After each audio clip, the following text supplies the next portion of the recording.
जय हिंद दोस्तों। जब से यूपी पुलिस रेडियो ऑपरेटर की आंसर की आई है, बच्चे बहुत ज़्यादा परेशान हैं। यहाँ तक यूट्यूब पे जितनी भी वीडियो आई है रेडियो ऑपरेटर से संबंधित, बच्चों ने सभी वीडियो को देखा है। उसके बाद भी बच्चों के मन में बहुत सारे सवाल हैं। आज की इस वीडियो में मैं आप सबके उन्हीं सवालों के जवाब देने वाला हूँ। जैसे कि आपको फिजिकल की तैयारी करनी चाहिए या फिर नहीं, आपका फिजिकल कब तक कंडक्ट कराया जा सकता है, और उसके साथ साथ बहुत सारे बच्चों के मन में यह भी सवाल है कि वो यूपी पुलिस कांस्टेबल की तैयारी करें या फिर फिजिकल करें। और उसके साथ साथ आपने देखा होगा कि आपने जितने भी कट ऑफ की वीडियो देखे होंगे उसमें बहुत सारे यूट्यूब पे आपको टीचर मिलेंगे जो बता रहे हैं कि कट ऑफ आपका 310 315 जाएगा, और बहुत सारे यूट्यूब टीचर जो आपको मिले होंगे वो बता रहे होंगे कि आपका जो कट ऑफ है वो 370 380 के आसपास जाएगा। तो ऐसे में आपका एग्जैक्ट कट ऑफ क्या रह सकता है, कितने नंबर पे आपको आगे फिजिकल के लिए मौका मिल सकता है। और अंत में बच्चों के मन में नॉर्मलाइजेशन को लेकर के बहुत सारे सवाल हैं कि नॉर्मलाइजेशन कैसे होगा, सेक्शन वाइज नॉर्मलाइजेशन होगा या फिर ओवरऑल नॉर्मलाइजेशन होगा। और कुछ बच्चे तो इसलिए परेशान हैं कि वो एक सेक्शन में फेल हो गए हैं। अब उनका यह सवाल है कि मुझे आगे मौका मिल सकता है क्या, मेरा नॉर्मलाइजेशन में नंबर बढ़ेगा या फिर नहीं। तो आज के इस वीडियो में मैं आप सबके इन्हीं सब सवालों के जवाब देने वाला हूं। मैं उम्मीद करता हूं कि आप सभी लोग इस वीडियो को लास्ट तक जरूर देखे होंगे। यदि आपको यह वीडियो अच्छा लगा होगा तो आप इस वीडियो को लाइक अवश्य कीजिएगा। दोस्तों, सबसे पहले बात करते हैं फिजिकल के विषय में कि आपका फिजिकल कब तक कंडक्ट कराया जाएगा। मैं आपको बता दूं कि आपका जो फिजिकल होने वाला है बहुत ही जल्द कंडक्ट कराया जाएगा, क्योंकि अगर आप देखें यूपी पुलिस के पास, यूपी में जो पुलिस की वैकेंसी कराती है उसके पास अभी कोई वैकेंसी नहीं है जो जिसका प्रोसेस आगे बढ़े। क्योंकि आपने देखा होगा यूपी पुलिस कांस्टेबल का जो पेपर लीक हुआ था उसका री एग्जाम होने वाला है, और जो कि इलेक्शन के बाद ही होगा। उससे पहले 1% की संभावना नहीं है कि आपका जो पेपर है वो इलेक्शन से पहले हो जाए। अब उसके बाद अगर हम देखते हैं तो यही एक वैकेंसी बचती है जो इनको आगे बढ़ाना है। अब बहुत सारे बच्चों के मन में यह भी सवाल होगा कि क्या जब आपका इलेक्शन आ जाएगा तो इलेक्शन में सभी वैकेंसी रुक जाती है? ऐसा नहीं है। जो वैकेंसी आ गई है, जिसका एग्जाम हो गया है, जो वैकेंसी प्रोसेस में है वो आगे बढ़ती रहती है। नई वैकेंसी नहीं आती है। तो ये कोई नई वैकेंसी तो है नहीं, ये पुरानी वैकेंसी है, 2021-22 की वैकेंसी है। और उसके साथ साथ इसका एग्जाम हो गया है, इसका आंसर की भी आ गया है, बस इसको रिजल्ट जारी करना है, जो कि कोई भी दिक्कत नहीं होता है।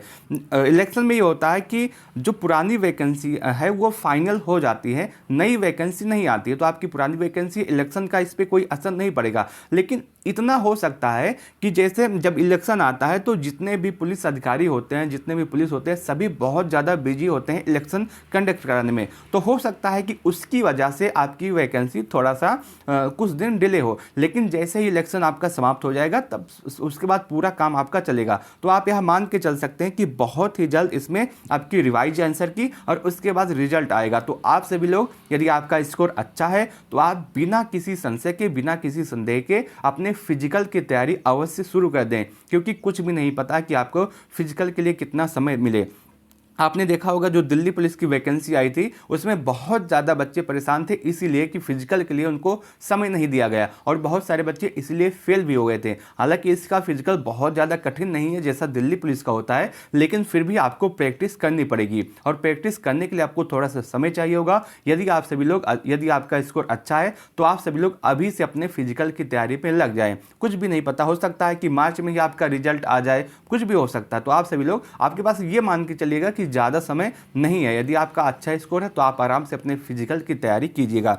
अब बात आता है नॉर्मलाइजेशन को लेकर के कि आपके एग्जाम में नॉर्मलाइजेशन कैसे होगा, क्या सेक्शन वाइज नॉर्मलाइजेशन होगा या फिर आपका ओवरऑल नॉर्मलाइजेशन होगा। मैं आपको दो एग्जाम्पल देना चाहता हूं। एक एग्जाम्पल है यूपीएसआई की जो 2016 में वैकेंसी आई थी उसके विषय में। तो यूपीएसआई की जो 2016 में वैकेंसी आई थी उसमें सेक्शनल नॉर्मलाइजेशन किया गया था, यानी कि बहुत सारे बच्चे ऐसे थे, मेरे जानने वाले में थे, जिनका स्कोर 50% नहीं हो पाया था, क्योंकि उसमें भी सेम पैटर्न था, सेम 50% क्वालिफाइंग था, 50% करना अनिवार्य था। बहुत सारे बच्चे ऐसे थे जिनका जीएस के सेक्शन में 17 नंबर, 18 नंबर, 19 नंबर था, और नॉर्मलाइजेशन हो करके उनका स्कोर अधिक हो गया था। तो इसमें भी चांस है, हो सकता है। अब मैं पूरा 100% तो नहीं कहता हूँ कि होगा, लेकिन आप 80% मान के चलिएगा कि इसमें भी इसी आधार पर नॉर्मलाइजेशन किया जाएगा और सेक्शनल नॉर्मलाइजेशन होगा।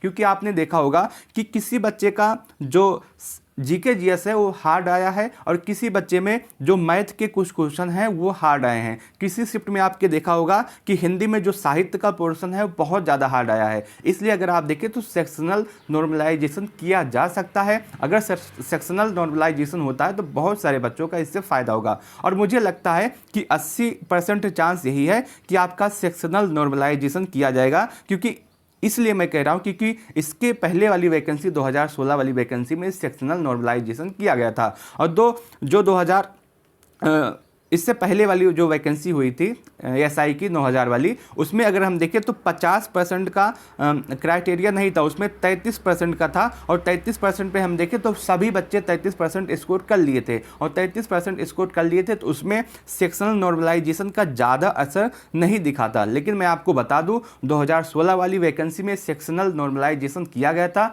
और उसकी वजह से बहुत ज़्यादा बच्चों को फ़ायदा भी हुआ था। यहाँ तक कि किसी बच्चे का स्कोर 17 क्वेश्चन ही था और नॉर्मलाइजेशन हो करके उनका स्कोर आराम से 21 और 22 हो गया था। तो यदि आपका सेक्शनल थोड़ा सा वीक हो गया है या फिर आप किसी सब्जेक्ट में फेल हो गए हैं एक क्वेश्चन या फिर 2 क्वेश्चन से, तो आप अभी परेशान ना हो सकता है कि आपको सेक्शनल नॉर्मलाइजेशन किया जाए और आपका स्कोर अच्छा हो जाए।